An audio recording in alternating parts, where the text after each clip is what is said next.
Hello Indian foodie lovers, ఇవాల్టి special instant gulab jamun powder తో perfect recipe. నేను చెప్పే కొలతలతో చేసే ఇంగ్రీడియంట్స్ తోనే పర్ఫెక్ట్ గా బెస్ట్ గులాబ్ జామున్ వచ్చి తీరతాయి. యాజ్ ఇట్ ఈస్ గా మీరు ఇన్స్టెంట్ గులాబ్ జామున్ పౌడర్ వాడితే మీకు పర్ఫెక్ట్ గులాబ్ జామున్ రాదు. ఇదే నిజం. మేము యాజ్ ఇట్ ఈస్ గా ప్యాకెట్ మీద ఉన్నటువంటి ఇన్స్ట్రక్షన్ ఫాలో అవుతున్నాం. అయినా జామున్స్ పగిలిపోతున్నాయి.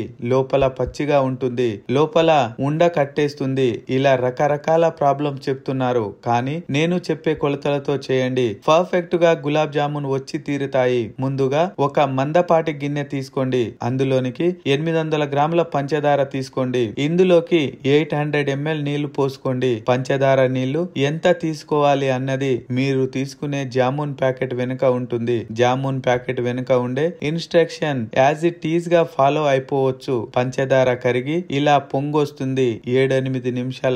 అప్పుడు ఇందులో ఓ టేబుల్ స్పూన్ రోజ్ వాటర్, ఓ టేబుల్ స్పూన్ యాలకుల పొడి వేసి కలిపి దింపి పూర్తిగా చల్లారనివ్వాలి. గుర్తుంది కదా, చక్కెర పాకం పూర్తిగా చల్లారనివ్వాలి. నేను 200 గ్రాముల instant gulab jamun mixed powder తీసుకుంటున్నాను. ఇందులో O T spoon corn flour, O T spoon మైదా పిండి, హాఫ్ టీ స్పూన్ యాలకుల పొడి వేసి కొద్దిగా నీళ్లు పోసుకుంటూ పిండిని సాఫ్ట్ గా కలుపుకోండి. ఇందులోకి కార్న్ ఫ్లవర్, మైదా వేస్తేనే మీకు పర్ఫెక్ట్ గా జామున్స్ వస్తాయని గుర్తుంచుకోండి. పిండి సాఫ్ట్ గా ముద్దగా కలుపుకున్న తర్వాత చిన్న గోలీ సైజ్ అంతా ఉండలుగా చేసుకోండి. తీసుకున్న గోలీ సైజు పిండి ముద్దని గట్టిగా ఒత్తుతూ ఉండలు చేయండి. అప్పుడే క్రాక్స్ చాలా వరకు తగ్గుతాయి. క్రాక్స్ లేకుండా బాల్స్ చేసుకోవాలి అన్న విషయాన్ని గుర్తుంచుకోండి. అలాగే అన్ని బాల్స్ చేసి పక్కకు పెట్టుకోండి. ఇప్పుడు నూనెని బాగా వేడి చేయండి. నూనె బాగా వేడెక్కగానే స్టవ్ ఆపేయండి. స్టవ్ ఆపేసి తయారు చేసుకున్నటువంటి జామున్స్ అన్ని వేసి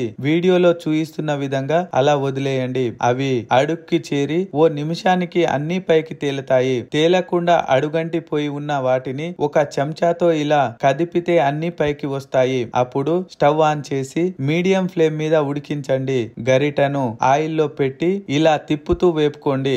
జామున్స్ అన్ని బ్రౌన్ కలర్ లోనికి రాగానే ముందుగానే రెడీ చేసి పెట్టుకున్న పూర్తిగా చల్లారిన పాకంలో మాత్రమే జామున్స్ వేయండి. జామున్స్ వేడిగా ఉన్న పాకంలో వేస్తే ఇంకా క్రాక్స్ ఎక్కువ వస్తాయని గుర్తుంచుకోండి. ఈ జామున్స్ సహజంగానే ఫ్లఫీగా ఉంటాయి. సో చల్లారిన పాకంలో వేసినా కూడా పాకాన్ని బాగా పీల్చేస్తాయి. వీటిని ఓ గంట పాటు అలా వదిలేయండి. అంతేనండి, మనకు కావలసిన ఎంతో రుచిగా ఉండేటటువంటి ఇన్స్టెంట్ గులాబ్ జామున్ రెడీ. నేను చెప్పిన కొలతలను యాజ్ ఇట్ ఈస్ గా మీరు ఫాలో అవ్వండి. ఎంతో రుచిగా ఉండేటటువంటి ఇన్స్టెంట్ గులాబ్ జామున్ పర్ఫెక్ట్ రెసిపీని మీరు మీ కుటుంబంతో పాటు ఎంజాయ్ చేయండి.